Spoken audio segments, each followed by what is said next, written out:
The golden age of America begins right now. যুক্তরাষ্ট্রের ৪৭তম president হিসেবে শপথ গ্রহণ করলেন ডোনাল্ড ট্রাম্প।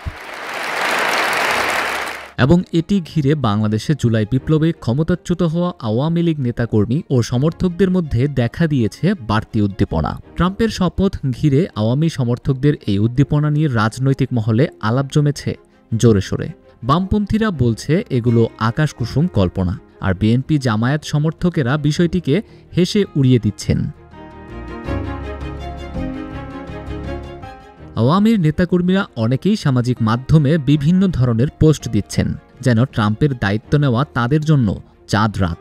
অপরদিকে বাংলাদেশে কাজ করা সাবেক মার্কিন রাষ্ট্রদূত মার্শা বার্নিকাটকে পররাষ্ট্র দপ্তর থেকে পদত্যাগের ঘটনাকেও ট্রাম্পের খেলা উল্লেখ করে পোস্ট দিয়েছেন দলটির অনেক কর্মী ও সমর্থক।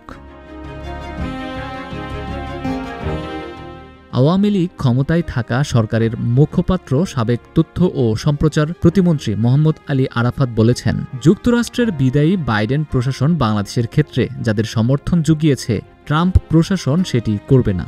সাবেক রাষ্ট্রদূত হুমায়ুন কবির বলেছেন, পরবর্তী পরিস্থিতিতে ট্রাম্প প্রশাসন আসার পরেও বাংলাদেশ বিষয়ে তাদের অবস্থানের খুব একটা পরিবর্তন হবে না।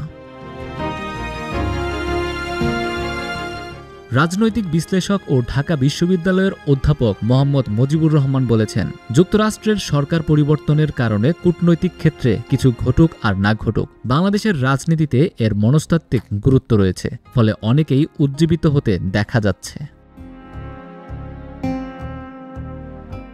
প্রসঙ্গত, ডোনাল্ড ট্রাম্প নির্বাচনের আগে বাংলাদেশের সংখ্যালঘুদের বিষয়ে একটি টুইট করেছিলেন, যা আলোচনার ঝড় তুলেছিল। যদিও বিষয়টি পলিটিক্যাল বলে মনে করছেন সংখ্যালঘুদের অনেকেই। ট্রাম্পের প্রেসিডেন্ট হিসেবে দায়িত্ব গ্রহণ ইউনূস সমর্থকদের জন্য অস্বস্তির কারণ হবে, আর এটি আওয়ামী লীগ নেতাকর্মী ও সমর্থকদের উজ্জীবিত করবে বলে মনে করছেন আওয়ামী সমর্থকরা। তারা বলছেন, ডোনাল্ড ট্রাম্প যাদের পছন্দ করেন না, তারা বাংলাদেশে অধ্যাপক মোহাম্মদ ইউনূসকে বিশেষ পছন্দ করেন। ফলে ডক্টর ইউনূস বাইডেন প্রশাসনের যেমন সমর্থন পেয়েছেন, সেটি ট্রাম্প থেকে পাবেন না।